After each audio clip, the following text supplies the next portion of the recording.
दोस्तों, मेरे चैनल को जरूर सब्सक्राइब करें। आपका बहुत बहुत धन्यवाद।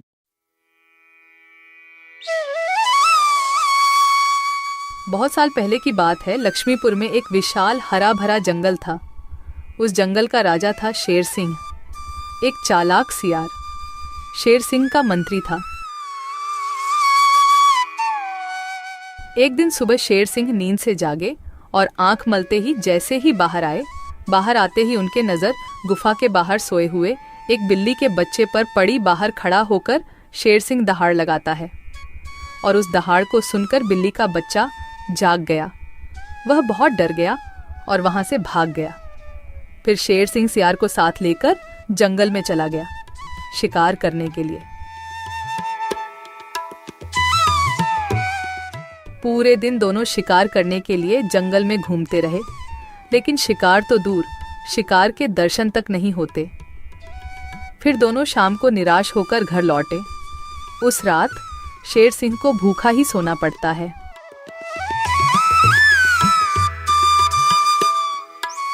अगले दिन सुबह शेर सिंह जब गुफा से बाहर निकलते हैं, तभी फिर एक बार उनकी नजर गुफा के बाहर सोए हुए बिल्ली के बच्चे पर पड़ती है। उसे देखकर जब भी शेर सिंह दहाड़ लगाते हैं, तब बिल्ली का बच्चा नींद से उठकर वहां से भाग जाता है। तभी वहां पर दूसरे तरफ से सियार आता है। शेर सिंह की जय हो। रात कैसे गुजरे महाराज? भूखा पेट, नींद नहीं आई। आज तो किसी भी तरह एक शिकार करना ही पड़ेगा, नहीं तो मेरी हालत बहुत खराब हो जाएगी। तो शिकार पर चले महाराज। अगर हम अभी जल्दी झील के पास गए तो वहाँ हमें शिकार जरूर मिल सकता है, क्योंकि सुबह सुबह सारे जानवर वहाँ पानी पीने आते हैं। अब जल्दी चलिए महाराज। फिर कल की तरह आज भी शेर सिंह और सियार शिकार के लिए निकलते हैं। वह पहले झील के पास जाते हैं, लेकिन वहां कोई शिकार नहीं था। फिर दोनों पड़ोस के जंगल में भी घूमकर आए, लेकिन वहां भी उन्हें कोई शिकार नहीं मिला। आज भी शेर सिंह और सियार को खाली हाथ लौटना पड़ा। महाराज, हमारे साथ ये सब क्या हो रहा है? पूरे दिन जंगल में घूमने के बाद भी कोई शिकार नहीं मिल रहा। हाँ, मैं भी तो वही सोच रहा हूँ। लगता है आज भी मुझे भूखा पेट ही सोना पड़ेगा। फिर दोनों की नजर गुफा के बाहर सोए रहे बिल्ली के बच्चे पर पड़ती है। तभी सियार उसके पास जाकर उसे पकड़ लेता है। सियार के पकड़ते ही वह छूटने के लिए कोशिश करता है, पर सियार उसको नहीं छोड़ता है। यह देखकर शेर सिंह पूछता है, ये तुम क्या कर रहे हो सियार? उस बिल्ली के बच्चे को क्यों पकड़ लिया तुमने? महाराज, मैंने रात भर सोचा कि पूरे दिन जंगल में घूमने के बाद भी इतने बड़े जंगल में ही नहीं, पड़ोस के जंगल में भी आपको शिकार क्यों नहीं मिला। मुझे इसका कारण पता चल चुका है महाराज। क्यों नहीं मिला? क्या कारण हो सकता है? जल्दी बताओ मुझे। इसके मनहूस शक्ल की वजह से। रोज सवेरे सवेरे आप उठते ही इसकी शक्ल देख लेते हैं और पूरा दिन मनहूसी में गुजर जाता है। और यह कमबख्त हर रोज आपके गुफा के बाहर ही सो जाता है। जिस दिन से यह इधर सो रहा है, उसी दिन से हमें शिकार नहीं मिल रहा है महाराज। तुम सही कह रहे हो सियार। इसे मेरे गुफा में कैद कर दो।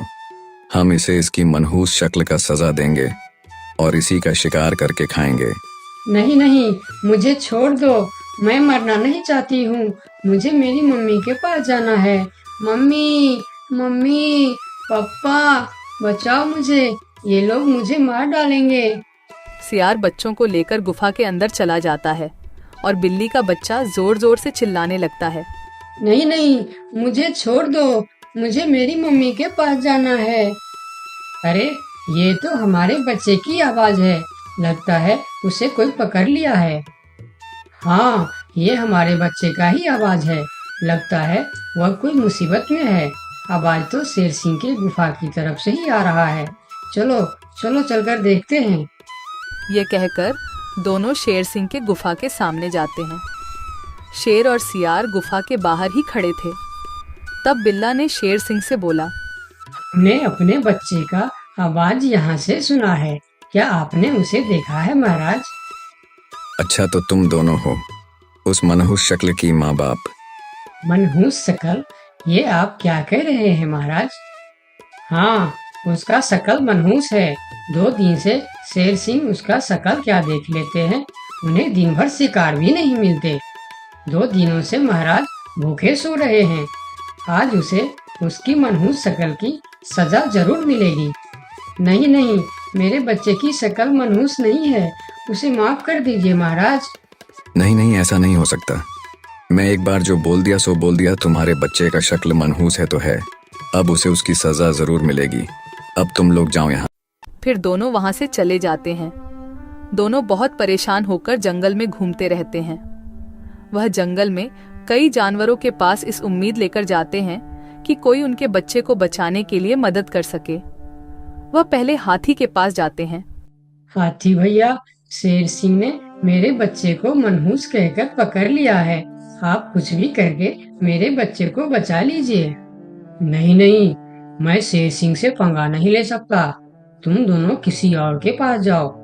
मैं यह काम नहीं कर सकता, मुझे माफ करना। फिर दोनों बैल के पास गए और उसे भी सारी कहानी बताई, लेकिन बैल भी शेर सिंह से पंगा लेने से मना कर दिया। फिर दोनों निराश होकर वहां से आगे की ओर चले गए। कोई भी शेर राजा के खिलाफ नहीं बोलना चाहता। दोनों निराश होकर एक पेड़ के नीचे बैठ गए। उस पेड़ के ऊपर एक बंदर बैठा था। पेड़ के ऊपर से बंदर ने उन दोनों पति पत्नी को इतना निराश देखा तो वह उसका कारण पूछने के लिए नीचे आया। दोनों ने बंदर को सारी बात बताई। सब सुनकर बंदर ने कहा, देखो बिल्ला भाई, तुम तो क्या सारे जंगल जानता है कि शेर सिंह से टकराना या उसके खिलाफ बोलना अपनी मौत को दावत देने का बराबर है। मैं वादा तो नहीं कर सकता, पर एक कोशिश जरूर कर सकता हूँ। जब हाथी राजा और बैल ने कोशिश नहीं की, तो तुम क्या कोशिश करोगे बंदर भाई? तुम तो शेर सिंह के एक ही पंजे के शिकार हो। यही तो तुम्हारी गलतफहमी है। याद रखना, हर काम बड़े शरीर से नहीं होता, कुछ काम दिमाग से भी होता है। तुम एक बार मुझे कोशिश तो करने दो। उन्होंने तो कोशिश भी नहीं किया, सीधा ना बोल दिए। ठीक है बंदर भाई, तुम एक बार कोशिश करके देखो। इधर आज भी पूरे दिन घूमने के बाद जब शेर को कोई शिकार नहीं मिला तो सियार की कहीं बात याद आते ही वह गुस्से से आग बबूला हो गया। अब तो मुझे भी यकीन होने लगा है सियार कि उस बिल्ली का बच्चे का शक्ल इतना मनहूस है कि मैं अगर 2 दिन और देख लिया तो मैं भूख से मर जाऊंगा। उसका इंतजाम आज ही कर देना होगा। वही तो मैं कह रहा हूँ, उसका शकल मनहूस है। अगर हम उसे जीवित रखेंगे तो इस तरह हम भूखे मर जाएंगे। उसे और एक दिन भी जीवित रखना ठीक नहीं होगा महाराज। महाराज की जय हो, महाराज की जय हो। तुम यहाँ क्यों आए हो? क्या चाहिए तुम्हें?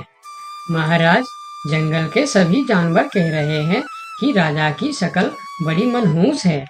ये तुम क्या बोल रहा है बंदर? तुम्हारा दिमाग तो ठीक है। हाँ महाराज, इसीलिए कुछ जानवर तो जंगल छोड़कर पड़ोस के जंगल में दूसरे राजा के अधीन होने जा रहे हैं। अरे बंदर, क्या कह रहा है तू? कौन मर गया इनके शक्ल देखकर? मरा नहीं, मरने वाला है। लोग कह रहे हैं कि इतने दिनों से बिल्ली का बच्चा जिंदा था। 2 दिनों से उसने नींद खुलते ही शेर राजा की शक्ल क्या देख ली, उसे तो मौत की सजा हो गई। अब वह कहने लगे हैं, अगर हम भी सुबह सुबह शेर राजा की शक्ल देख लेंगे तो हमारे साथ भी ऐसा ही हो सकता है। महाराज, ये तो आपके राजपाट के लिए खतरे का विषय है। आंखें खोलिए महाराज, आंखें खोलिए, वरना इस जंगल की सत्ता आपके हाथ से निकल जाएगी या आप इस जंगल में अकेले रह जाओगे। मैं समझ गया बंदर, अब मुझे क्या करना चाहिए? महाराज, उस बिल्ली के बच्चे को माफ कर दो और उसे बड़ा सा कोई इनाम दे दो। तब पूरे जंगल में ये बात फैल जाएगी और सब कहेंगे, देखो शेर राजा की शक्ल कितनी शुभ है कि सवेरे सवेरे बिल्ली के बच्चे ने उनकी शक्ल क्या देखी, उसे न सिर्फ जीवन दान मिला बल्कि शेर राजा की तरफ से इतना बड़ा इनाम भी मिला। इससे सभी के विचार आपके प्रति सकारात्मक हो जाएंगे। और सभी सवेरे सवेरे आपके दर्शन करने के लिए भी जाएंगे। सही कह रहा है, मैं यही करूंगा। सियार, तुम अभी पूरे जंगल के जानवर को मेरे दरबार में बुलाओ। थोड़ी देर में ही जंगल के सभी जानवर शेर खान के दरबार में पहुंचते हैं। मैं शेर सिंह पूरे जंगल वासियों को कहना चाहता हूँ कि बिल्ली के बच्चों को न सिर्फ जीवन दान देता हूँ, बल्कि आजीवन देखभाल और खाने पीने के लिए भी पूरा बंदोबस्त करता हूँ। शेर महाराज की जय हो, शेर महाराज की जय हो। और सुनो, मनहूस शक्ल कोई नहीं होता, यह तो सिर्फ हमारी अंधविश्वास है। उस दिन के बाद से जंगल के सारे जानवर एक साथ मिलजुल कर रहने लगे। दोस्तों, आपका बहुत बहुत धन्यवाद